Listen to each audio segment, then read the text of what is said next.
Masa pemerintahan reformasi, Habibie. Film G30 SPKI dihentikan tayangannya dan tidak lagi diwajibkan oleh Menteri Penerangan, Letnan Jenderal TNI Purnawirawan Muhammad Yunus Yosvia. Buku-buku sejarah yang mengandung manipulasi juga dievaluasi dan dikoreksi oleh Menteri Pendidikan Juwono Sudarsono. Masa pemerintahan Gus Dur, Megawati. Parlemen saat itu memutuskan untuk undang-undang pelaksanaan pemilu yang melarang orang-orang yang menganggap atau dituduh terlibat peristiwa G30S tidak boleh mengikuti pemilu. Kemudian, tahun 2004, MK merevisi undang-undang tersebut. Kemudian, muncul sosok politisi Ripka Ciptaning yang dianggap keturunan dari anggota PKI. Masa pemerintahan SBY.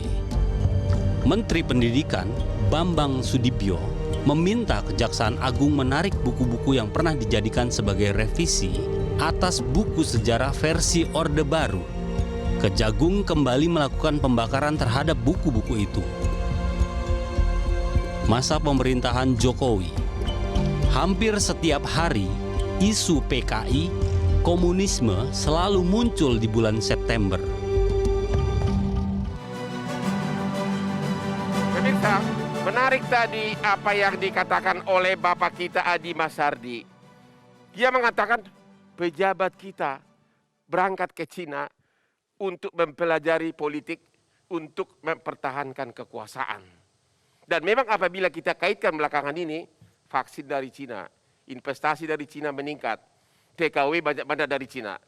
Pak Ray Rangkuti, setuju nggak dengan pendapat beliau ini? Bahwa isu PKI dan juga berangkat ke Cina itu adalah cara belajar pejabat Indonesia untuk melanggengkan kekuasaan.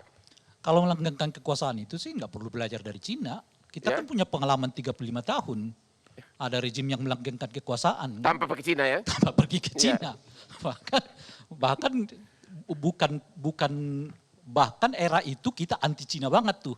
Kan kira-kira gitu. Maksudnya ya. ini zaman Orde Baru ya? Zaman Orde Baru. Anti Cina tapi bisa 35 tahun begitu? 35 Wah, tahun. ini Pak Adi Masardi udah kena kick langsung. Kalau cuma mau belajar soal bagaimana cara mengelola kekuasaan secara panjang kan. Jadi menurut Bapak apa sebenarnya? Itulah simplifikasi itu. Saya mungkin agak setuju tadi dengan Mas Adi Masardi.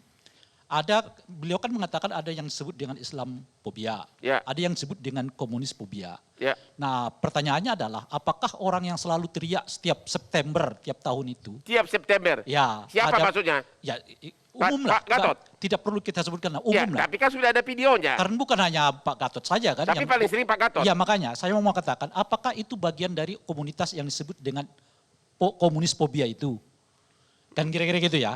Jadi kalau Mas Adi Masardi mempetakan Islamofobia itu negatif, ya dengan sendirinya komunisfobia itu juga mestinya negatif. Kira-kira gitu ya. Kenapa? Karena mungkin dasarnya tidak berbasis pada data, tidak berbasis pada fakta, lebih banyak mungkin dibuat berdasarkan asumsi, melalui seperti tadi disebutkan oleh Pak TB, ini data soal hilangnya patung jadi isyarat bahwa komunis muncul. Dan kalau kita lihat juga polanya, tiap tahun itu lembaganya bisa berubah-ubah, isunya sama, komunisme bangkit. Tahun 2017 misalnya yang disebut itu adalah di DPR komunisnya muncul, kira-kira gitu ya. Tahun berikutnya di pemerintah komunisnya muncul. Nah sekarang di TNI-nya muncul. Tentu artinya isunya sama, tiap tahun ritusnya adalah komunisme muncul, tapi objek lembaganya bisa beda-beda. Jadi menurut Bapak, apa yang dilontarkan oleh Pak Gatot itu tidak berdasar atau sekedar apa tadi seperti kata beliau itu benar mengada-ada? Iya.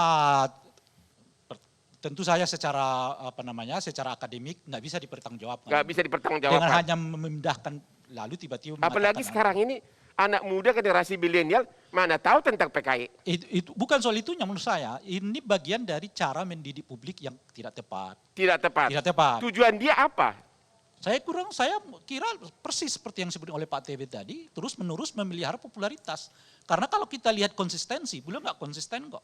Sebelum 2017 beliau bahkan pada posisi yang mengatakan bahwa jangan pakai deh isu komunisme itu untuk membelah belah bangsa kita. Nah sekarang pasca 2017 beliau mempergunakan isu itu untuk ya menjadikan dirinya sebagai tokoh yang terlihat anti komunis, dan dengan begitu memang terdapat sedemikian besar pangsa pasar pemilih kita yang tetap ya melihat bahwa calon pemimpin di masa mendatang itu mereka yang jadi tujuannya untuk membangun pangsa pasar menurut Bapak. Kalau gitu kita tanya ke Bapak Hidayat Nur Wahid dari PKS melalui Zoom. Bapak setuju nggak bahwa Pak Gatot melakukan itu dalam rangka marketing untuk menaikkan pangsa pasar untuk 2024? Menurut saya tidak mutlak ya, karena kan pertama beliau juga tidak punya partai politik gitu kan. Sementara untuk mencalonkan presiden tahun 2024 maupun tahun kapanpun, kalau ukurannya adalah Undang-Undang Dasar Negara Republik Indonesia pasal 6A ayat 1 dan ayat 2, yang mencalonkan itu adalah partai politik. Nah, beliau kan nggak punya partai politik.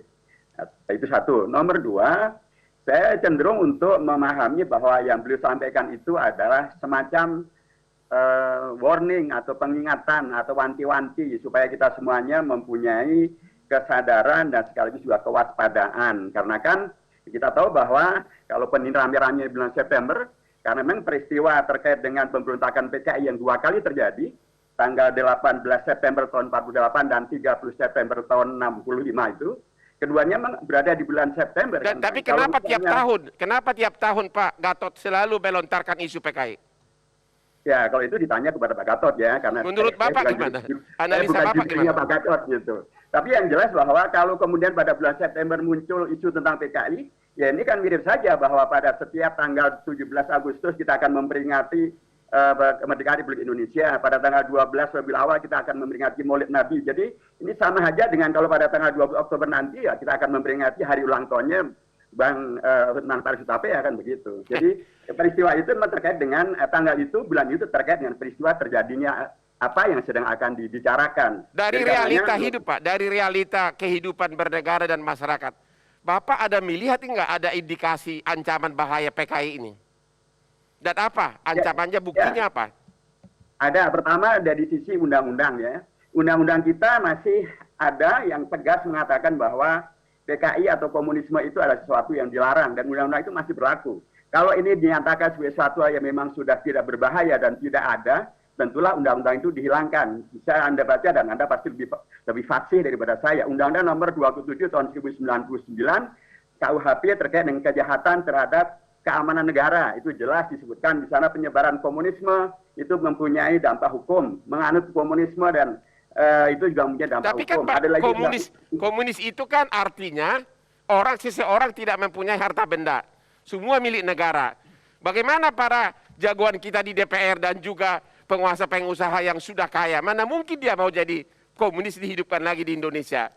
Ya itu masalah yang lain. Saya ingin bicara tentang Indonesia dan negara hukum. Dan hukum kita masih mengacu kepada adanya pasal-pasal dan ada 3 undang-undang, Bang. Undang-undang nomor 27 tahun 1999, ada lagi undang-undang nomor 23 tahun 2019 tentang pertahanan negara, undang-undang sumber daya nasional tentang pertahanan negara. Sudah disebut di sana bahwa komunisme adalah bagian daripada ancaman terhadap kedaulatan Indonesia. Ada lagi undang-undang tentang Perpu Ormas yang menjadi undang-undang nomor 2 tahun 2017.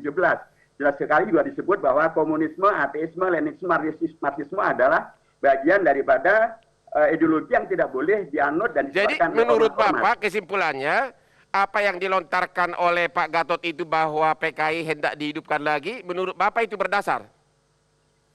Itu tidak terkait dengan menghidupkan PKI atau tidak menghidupkan PKI, tetapi bahwa kemudian ada warning agar kita semuanya mempunyai kesadaran, kita mempunyai kewaspadaan supaya peristiwa tragis 2 kali pemberontakan PKI akan merubah ideologi Pancasila itu tidak terjadi lagi. Dan terima kasih Pak, terima kasih, berarti semacam warning dan juga pembelajaran. Oke pemirsa, kita rehat dulu dan ketemu lagi sesudah berikut ini.